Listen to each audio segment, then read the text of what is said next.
வணக்கம் மக்களே, எல்லோரும் எப்படி இருக்கீங்க? நல்லா இருக்கீங்களா? காந்தாரா சாப்டர் 1 படம் ரொம்ப அருமையாக இருந்துச்சு. காந்தாரா படம் ஃபர்ஸ்ட்டு பார்க்கும்போது நமக்கு நிறைய டீட்டெயில்ஸ் தெரியாமல் இருந்துச்சு. இந்த தெய்வ வழிபாடு, துளு மக்களோட கல்ச்சர் இதெல்லாம். அதுக்கப்புறம் நம்ம அதை தெரிஞ்சுக்கிட்டோம். இப்போ குலிகா தெய்வம் யார், பஞ்சுருளி தெய்வம் யார், அது எல்லாமே நம்ம தெரிஞ்சுக்கிட்டோம். அதனால் காந்தாரா சாப்டர் 1 பார்க்கும்போது அவங்க என்ன சொல்ல வராங்க, அந்த ஸ்டோரி, அந்த ஹிஸ்ட்ரி, அவங்களோட கல்ச்சர் எல்லாமே நமக்கு தெளிவாகவே புரியுது. படத்தில் ஒரு பன்றிக்குட்டி வரும், அது வந்து பஞ்சுருளி தெய்வத்தை குறிக்குது. ஒரு புலி வரும், அது வந்து பார்வதி தாயை குறிக்குது. நம்ம ஏற்கனவே இந்த ஹிஸ்ட்ரியில் பார்த்துருக்கோம். குலிகாவாக இருக்கட்டும், பஞ்சுருளி தெய்வமாக இருக்கட்டும், 2 பேருமே வந்து பூமிக்கு வர்றதுக்கு பார்வதி தாய் ஒரு காரணமாக இருப்பாங்க. அது மட்டும் இல்லாமல் கர்நாடகா காடுகளில் வாழ்ந்த மக்கள், அவங்க முன்னோர்கள்லாம் புலியை வந்து ஒரு ஸ்பிரிச்சுவல் அனிமலாக தான் பார்த்தாங்க.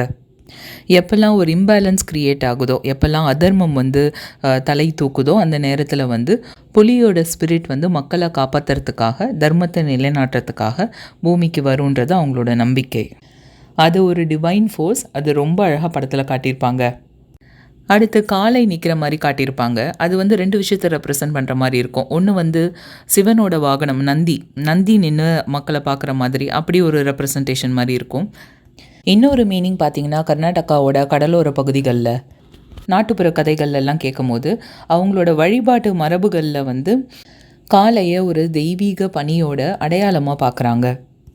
ஸோ அவங்களோட கதைகளில் புலி வந்து தர்மத்தை குறிக்குது, காளை வந்து அசைக்க முடியாத பக்தியை குறிக்குது. சரி, இதெல்லாம் இருக்கட்டும். தேவாங்க எதுக்கு படத்தில் காட்டினாங்க, அதுக்கு என்ன பொருள் அப்படின்னு ஃபஸ்ட்டு எனக்கு புரியல. அதை பற்றி கொஞ்சம் டீட்டெயில்டாக சொல்கிறேன். ஆக்சுவலாக தேவாங்க வந்து அந்த காலத்தில் பிளாக் மேஜிக் செய்ய யூஸ் பண்ணியிருக்காங்க. அதாவது பில்லி சூனியம் இதெல்லாம் செய்கிறதுக்கு யூஸ் பண்ணியிருக்காங்க. அது மட்டும் இல்லாமல் சில மெடிசினல் பர்பஸ்க்காகவும் யூஸ் பண்ணியிருக்காங்க. இது அந்த காலத்தில் மட்டும் நடக்கலை, இந்த காலத்துலேயும் நடந்துகிட்ருக்கு. கர்நாடகாவில் 2002லேருந்து 2020க்குள்ளே வைல்ட் லைஃப் பற்றி ரிசர்ச் பண்ணுறதுக்கு ஒரு டீம் அமைச்சிருக்காங்க. ஸோ அந்த டீம் வந்து என்ன கண்டுபிடிச்சாங்கன்னா, கர்நாடகாவில் 179 தேவாங்குகள் வந்து ரெஸ்கியூ பண்ணியிருக்காங்க. அதில் பெங்களூரில் மட்டுமே 139 தேவாங்குகளை வந்து ரெஸ்கியூ பண்ணியிருக்காங்க. ஃபர்தராக ரிசர்ச் பண்ணி பார்க்கும்போது இந்த 139 தேவாங்குகளில் 116 தேவாங்குகள் வந்து பிளாக் மேஜிக்காக யூஸ் பண்ணியிருந்திருக்காங்க அப்படின்னு தெரிய வந்தது. பிளாக் மேஜிக்கு எப்படி யூஸ் பண்ணியிருக்காங்கன்னா, அதை பிடிச்சி, அதை கிழிச்சு, இல்லை அதை குத்தி, அதை எரிச்சு, இல்லை அது கண்ணை நோண்டி, இந்த மாதிரிலாம் வந்து யூஸ் பண்ணியிருக்காங்க. மேலும் அந்த ரிசர்ச் டீம் என்ன கண்டுபிடிச்சாங்கன்னா, 2002லேருந்து 2020க்குள்ளே இந்த அனிமலில் இந்த மாதிரி ரிச்சுவல்ஸ்க்காக யூஸ் பண்ணுறது மட்டும் இல்லாமல் கடத்தவும் செஞ்சுருக்காங்க.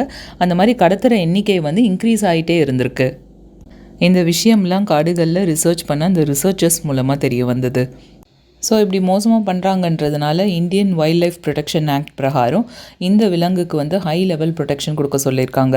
எப்படி டைகர்ஸு, அதுக்கப்புறம் காண்டாமிருகம்லாம் வந்து நம்ம ப்ரொடெக்ட் பண்ணணும் அப்படின்னு ஒரு ஸ்டாண்ட் எடுத்தாங்களோ, அந்த மாதிரி இந்த மிருகத்தையும் ப்ரொடெக்ட் பண்ணணும், இதை ட்ரேட் பண்ணக்கூடாது அப்படின்னு ஸ்ட்ரிக்டாக ஆர்டர் போட்டிருக்காங்க.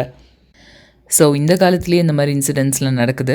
காந்தாரா படத்தில் அந்த காலத்தில் காட்டில் இந்த மாதிரி செஞ்சதை காட்டினது வந்து ஆச்சரியப்படுறதுக்கு இல்லை. ஏன் ஸ்பெசிஃபிக்காக இந்த அனிமலை யூஸ் பண்ண மாதிரி காட்டியிருக்காங்க? வேறு நிறைய அனிமல் இருக்கு இல்லையா, குரங்கோ இல்லை வேறு ஒரு முயலோ, அந்த மாதிரி கூட அவங்க யூஸ் பண்ணியிருக்கலாம் இல்லையா? அப்படி பார்த்தா ஆக்சுவலாக தேவாங்க எப்படின்னா, அது பயந்துடுச்சு அப்படின்னா உறைஞ்சி போய் அப்படியே நின்றுடுமா, டக்குன்னு மூவ் ஆகாதான். ஸோ அந்த மாதிரி உறைஞ்சி போய் நிற்கும் போது அது பிடிக்கிறது ரொம்ப ஈஸி. அதனால் அந்த காலத்தில் இதை வச்சு இந்த மாதிரி ப்ராக்டிஸ்லாம் பண்ணியிருக்காங்க. அப்புறம் படத்தில் வந்து பிரம்மராட்சசர் வர மாதிரி காட்டியிருப்பாங்க. பிரம்மராட்சசர் ஆக்சுவலாக யாருன்னா, ஒரு துறவி வந்து தன்னோட நாலேஜை மிஸ்யூஸ் பண்ணதுனால அவர் வந்து சபிச்சதுனால அவர் வந்து இப்படி ஒரு ராட்சசனாக மாறிடுவார். ஸோ அவருக்கு வந்து ஒரு துறவியோட நாலேஜ், அந்த இன்டெலிஜென்ஸ் அதுவும் இருக்கும். அதே சமயத்தில் ஒரு ராட்சசனோட பலம், அந்த ஃபியர்ஸாகவும் இருப்பார். காந்தாரா சாப்டர் 1ல் நம்ம நோட் பண்ண வேண்டியது என்னென்னா, அதில் நல்ல சக்தியும் காட்டியிருப்பாங்க, தீய சக்தியும் காட்டியிருப்பாங்க. அதே மாதிரி பிரம்மராட்சசரை காட்டி ஒரு நியூட்ரலான சக்தி இருக்கிறதையும் காட்டியிருக்காங்க. அடுத்து கிளைமேக்ஸை பற்றி சொல்லியே ஆகணும். கிளைமேக்ஸில் வந்து ஒரு பெண் தெய்வம் ஒரு உடம்புல வந்து சண்டை போடுற மாதிரி வச்சுருப்பாங்க. புராண கதைகளில் பார்த்தா 64 யோகினிகள் இருக்காங்க அப்படின்னு சொல்லியிருக்காங்க. அந்த 64 யோகினிகளும் துர்க்கை அம்மனுக்கு சேவை செய்கிறவங்க. அந்த 64 பேரில் ஒருத்தர் தான் ஷாமுண்டி வந்து ரொம்ப பவர்ஃபுல். இந்த 64 பேர்லேயும் மூத்தவங்களும் ஷாமுண்டி தான். சாமுண்டி எப்படி டிஸ்கிரைப் பண்ணுறாங்கன்னா, ஒரு பெண் தெய்வம், தர்மத்துக்காக போராடுற ஒரு தெய்வம், அதே சமயத்தில் மனசுக்குள்ளே வெஞ்சன்ஸ் வச்சுருக்க ஒரு தெய்வம். காந்தாரா படம் கிளைமேக்ஸில் வந்துட்டு இப்போ 2 எனர்ஜியும் உடம்புல சேர்ற மாதிரி, ஒரு மேல் எனர்ஜி, ஒரு ஃபீமேலோட எனர்ஜி ரெண்டும் சேர்ற மாதிரி ஒரு அர்த்தநாதீஸ்வரர் மாதிரி ரெப்ரசன்ட் பண்ணியிருக்காங்க. படத்தில் பார்த்தீங்கன்னா ஒரு பவர்ஃபுல்லான பிளாக் மேஜிக் செஞ்சு சாமியை வந்து கட்டி வச்சுருப்பாங்க. ஸோ அதை பிரேக் பண்ணணும் அப்படின்றதுக்காக சாமுண்டி வராங்க. சாமுண்டி வந்து ஒரு சிங்கிள் பவர் கிடையாது, அது வந்து ஒரு கலெக்டிவ் எனர்ஜி. அதாவது 64 யோகினிகளோட சக்தி ஒன்று திரட்டி வராங்க. ஸோ அவ்வளோ பவர் ஒன்று சேரும் போது ஈஸியாக வந்து ஆப்போனண்ட்டை டிஃபீட் பண்ணுற மாதிரி ரொம்ப அழகாக கிளைமேக்ஸ் எடுத்திருக்காங்க. இந்த 64 யோகினிகள் யார் யார் அப்படின்ற லிஸ்ட்டை வந்து நான் கமெண்ட்ஸில் கொடுக்குறேன், உங்களுக்கு விருப்பம் இருந்தால் பாருங்கள். காந்தாரா சாப்டர் 1 படத்தை இது வரைக்கும் யாராவது பார்க்கலன்னா கண்டிப்பாக போய் தேட்டரில் பாருங்கள், ரொம்ப நல்லாயிருக்கு. இதோட இந்த வீடியோவை முடிச்சுக்கிறேன். இந்த வீடியோ உங்களுக்கு இன்ஃபர்மேட்டிவாக இருந்துச்சுன்னா லைக் பண்ணுங்கள், ஷேர் பண்ணுங்கள், சப்ஸ்கிரைப் பண்ணுங்கள், மறக்காமல் பெல் ஐக்கனை ப்ரெஸ் பண்ணுங்கள். அடுத்த வீடியோவில் நான் சந்திக்கிறேன். அன்டில் தென் பாய், டேக் கேர்.